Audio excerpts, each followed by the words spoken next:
My name is Todd. I'm from Los Angeles, California. I moved to New York a year ago, and I'll be talking about my journey into homelessness. Last year, I was living in Portland, Oregon. So I had paid for a train ticket to come to New York. I had found a website where you can rent rooms, and I had paid a guy $1,500 to rent a room before I came here. The day I got to New York, I paid him an additional $1,500 for the room. And when it came time to meet the guy, never heard from him again. I got to Penn Station, got off the train, and I was like, hey, where do I meet you? And he told me a restaurant to go to. I went there, and I just never heard from him. And he just never showed up? Nah, never showed up. Wow. Yeah. So you paid him $3,000? Total, yeah. Total. You're in New York, and he's not there? Yeah, he's not there. So what did you do that first day? I did have a little more money saved up. So I did go to a hostel. I was working at the time, but it was paycheck to paycheck. So I would get paid the next day, so I would save that, pay for the room. So how long were you staying in that? In the hostels? About 2 to 3 weeks, yeah. Wow, and you had no idea what you were going to do? No, and you couldn't go back home because you had already set up everything to where to leave. I was already done, yeah. So what happened after the 3 weeks? So I pawned my laptop to get a little bit extra cash. But your job was on the laptop? Yeah, exactly. So did you have to stop working? Yeah, I stopped working at that point. I was walking down the street, there was a guy. I just made small talk with him, and he ended up telling me about the shelter system in New York, and the homeless shelter system. So I just made the decision just to go into the shelter system here. Wow. There's a primary place that you have to go to called Bellevue. After that, they send you to another shelter, which is intake shelter. And that's a shelter where just everyone's waiting to get put into another shelter. Their permanent shelter. What was that shelter like? That one's chaotic. Yeah. Because you have to be up by a certain time. You have to leave the building. This is in the dead of winter.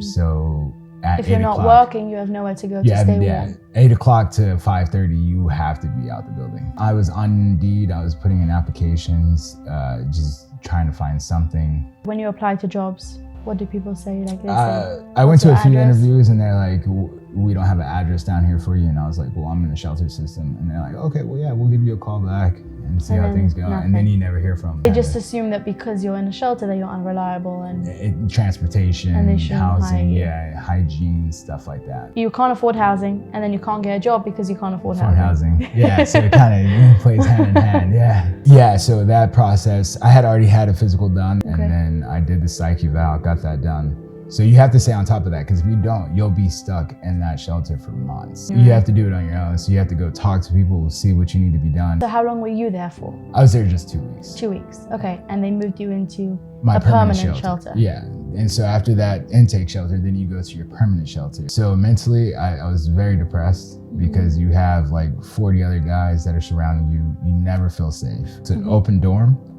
Each section has maybe 2 to 3 beds, maybe 4, depending on where in the dorm you are. Yeah. And there's no privacy. The guy next to you can see, you can see everything he's doing. He can see everything you're doing. How many men are on the floor? It depends on what floor. Usually it's between 40 to 50 guys. Wow. And so every bed's taken up. So that's a lot of personalities. That's a lot of different characters. You never know what somebody's capable of.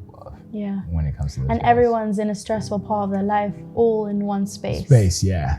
And so on the 3rd floor, that one's a little chaotic because the floor above that is the mezzanine. And that means that all the workers, anybody that comes in there, the staff of the shelter, they can see directly into your bed areas. You have no privacy from anybody. Yeah. So no matter what floor you're on.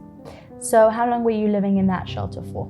So I was there for 10 months, and then I was given a housing opportunity where I have an apartment in Staten Island now. So now you've moved into Staten Island? Yeah, so I have my own apartment, really cool. My own privacy. Hell yeah. My own curfew. So a lot of people spend years trying to get housing, and you managed to get it relatively quickly. So can you talk about how you were able to do that? Yeah, for sure. So Dina Knock Knock Give Us Out gave me the job opportunity with the Success program. And if you live in shelter, That's mainly what it's focused on is people in shelter, to give hiring them people in shelter to give them those opportunities Yeah.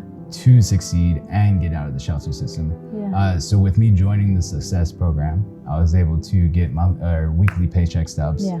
which in turn made it to where I took those paycheck stubs, went to HRA, and with that, I was able to get what is going to take a city FEPS voucher. Okay, what is that? It's a housing voucher that if you're working, you can take your paycheck stubs. They base that off of what your income is, and then they find an apartment complex, pay for the rent, and then either A, you pay a portion of it, or B, you don't if you make too little. So with Adina giving me the Knock Knocks Give a Sock opportunity, that helped me get that voucher, which gets you out of the shelter system quicker. Faster.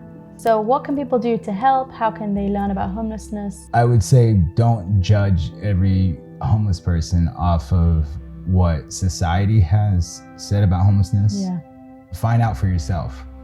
Speak to somebody. If you know that somebody's homeless, or you may see somebody on the street that's struggling, have a conversation. It will open your eyes up to a whole different aspect of what we see as society versus what we learn having those one-on-one conversations. Because at the end of the day, they're people just like me and you. They just have a different situation going on. Well, also having those conversations with people and giving them the humanity and dignity to learn their story also doesn't cost you anything. Exactly. Give them a hug.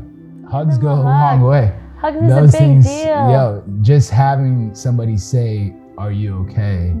goes a very long way. Because they might not be okay.